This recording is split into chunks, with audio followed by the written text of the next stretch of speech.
While the actual story of Dr. Hannibal Lecter might be a fictional one, it draws inspiration from numerous gruesome murderers over the past century that have much more in common than you'd think. While sources tell us that Hannibal was based on only a single character, experts of the source material might suggest otherwise. The similarities between numerous heinous murderers throughout modern history are slated to be inspirations that bring the sadistic psychiatrist Lecter to life.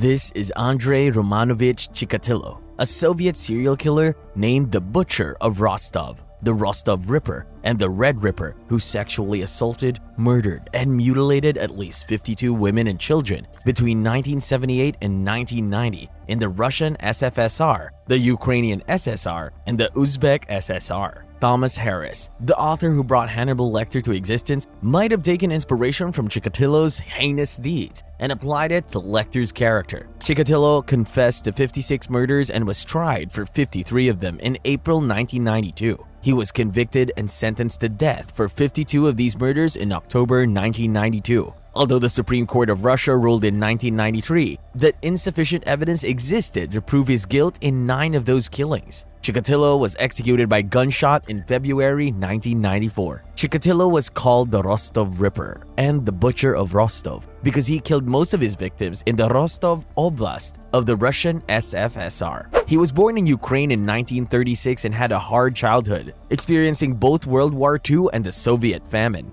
Originally a teacher, Chikatilo was fired in 1981 after many complaints of child molestation. He then worked as a supply clerk for a factory in Rostov, which allowed him to travel throughout the Soviet Union. His first known murder occurred in 1978 when he killed a 9-year-old girl. He would approach young people at bus or train stations and offer them alcohol or food, then led them to a secluded area where he would attack and kill them. His victims were known to be mutilated, including the cutting off of their nipples and genitals. Many have reported that he was a cannibal. Chikatilo was finally caught in 1990 when police used DNA evidence to identify him and his suspicious behavior at a train station. He was arrested and eventually admitted to all of his murders. He said that he felt sexually inadequate and wanted to get sexual satisfaction through violence. In April 1992, Chikatilo's trial began, and he was found guilty of 52 murders and sentenced to death. He was executed by firing squad in February 1994. Chikatilo's case had a significant impact on the Soviet criminal justice system, resulting in changes in police procedure and the adoption of forensic technologies such as DNA testing. It also made people more aware of the problem serial killers in the Soviet Union.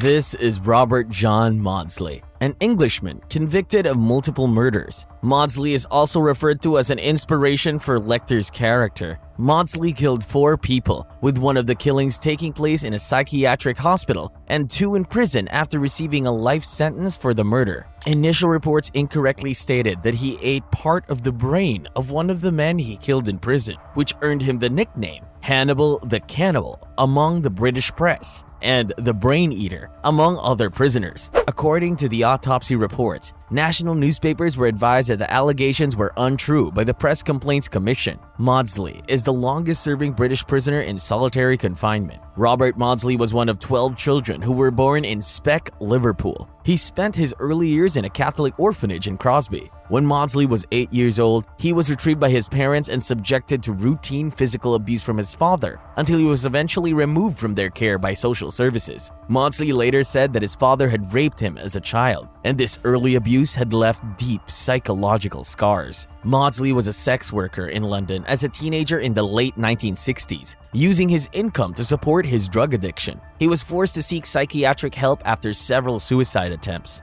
It was during his conversation with doctors that he claimed to hear voices telling him to kill his parents. He is quoted as saying, "If I had killed my parents in 1970, none of these people would have died." In 1974, Robert Maudsley strangled and killed John Farrell in Wood Green, London. Farrell had picked him up for sex and reportedly showed him pictures of children he had sexually abused. Maudsley surrendered to the police, stating that he needed psychiatric care. He was deemed unfit to stand trial and sent to Broadmoor Hospital. In 1977, Maudsley, along with another resident, David Cheeseman, locked themselves in a cell with a third patient, David Francis, who was a convicted child molester. They tortured him to death for 9 hours in retaliation for a homosexual attack on one of their friends. Maudsley was convicted of manslaughter and sent to Wakefield Prison, where he killed 2 fellow prisoners in one day in 1978. The first victim was Solney Darwood, who Maudsley had been giving French lessons to. Maudsley invited him to his cell, where he strangled and stabbed him before hiding his body under the bed. Maudsley then attempted to lure other prisoners into his cell, but was unsuccessful. He then hunted for a second victim and eventually stabbed prisoner William Roberts to death in his bed. Maudsley claimed that his victims were rapists, pedophiles, or sex offenders, and that he is only a threat to sex offenders. Maudsley was sentenced to life imprisonment with a recommendation that he never be released. He has spent most of his life in solitary confinement, with limited human contact and access to only books and TV. He has been dubbed the Hannibal the Cannibal of Britain due to his killings and his desire to eat the brain of one of his victims, although there is no evidence that he actually did so. Maudsley's mental health has been a point of concern throughout his imprisonment, with various diagnoses being suggested, including schizophrenia, borderline personality disorder, and psychopathy. Maudsley's extreme violent tendencies led prison authorities to construct a special 2-cell unit in the basement of Wakefield Prison in 1983 to contain him. In light of his history of violence, he is escorted by at least 4 prison officers whenever he leaves his cell. In March 2000, Maudsley made an unsuccessful plea to relax the terms of his solitary confinement. He also requested permission to take his own life with a cyanide capsule, which was denied. Additionally, Maudsley requested a pet budge rigger, but this request was also turned down. This is Alonzo Robinson, also known as James H. Coyner, an American grave robber, murderer, cannibal, and suspected serial killer, who is also proposed to be an inspiration for Hannibal Lector. Robinson was suspected of killing and decapitating 4 women while he was living at a house in Ferndale, Michigan, but there was not enough evidence to convict him. Eventually, he was sentenced to death and executed for the murder of Mr. and Mrs. Aurelius B. Turner in his hometown of Cleveland. Robinson was born into an impoverished family in Cleveland, Mississippi, and was arrested by his hometown authorities in 1918 for mailing obscene letters to local women. He was able to escape while en route to the jail, sustaining a bullet injury to his shoulder in the process. Robinson moved to Ferndale, Michigan, under the alias of James H. Coyner sometime in 1926. Around this time, the bodies of decapitated women had started turning up around the city, with the authorities immediately suspecting Robinson. By 1927, he had been convicted and imprisoned at the Indiana State Penitentiary in Michigan City for stealing a girl's corpse from a local graveyard. While imprisoned, he was questioned by Fernsdale authorities about the case, but he simply stated, "I can tell you a lot of things you'd like to know, a lot of things about murders and murderers, but I'll die first." After being released on parole in June 1934, he returned to Cleveland and continued to write obscene letters. One of these items was mailed to a woman in Indianapolis, and while postal inspectors were investigating, Robinson had already murdered 2 people. On December 9, 1934, Robinson broke into the Cleveland home of Aurelius B. Turner and his pregnant wife. While Mr. Turner was sitting in a chair and reading a newspaper, Robinson hit him with an axe before shooting him. Mrs. Turner was then hit with the axe about 5 times, and he mutilated both of their bodies and kept some of the woman's flesh. According to reports, he struck one of the Turner's children over the head and left the child for dead, but did not harm the other child, who was sleeping in a crib.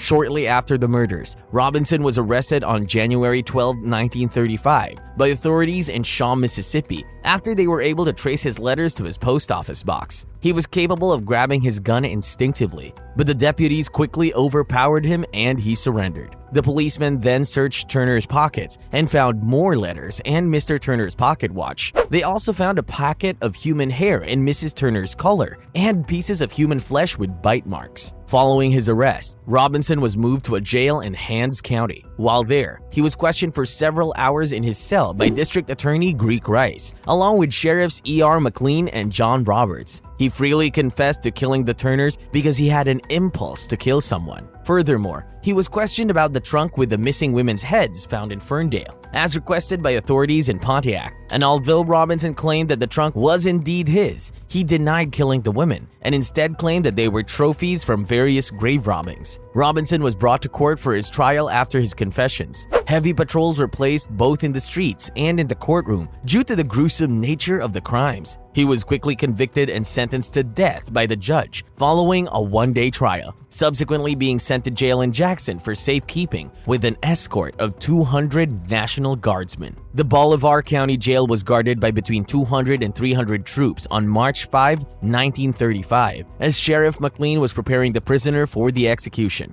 Grinning broadly as the black hood and noose were pulled over his head, Alonzo Robinson was executed by hanging on the jail's scaffold.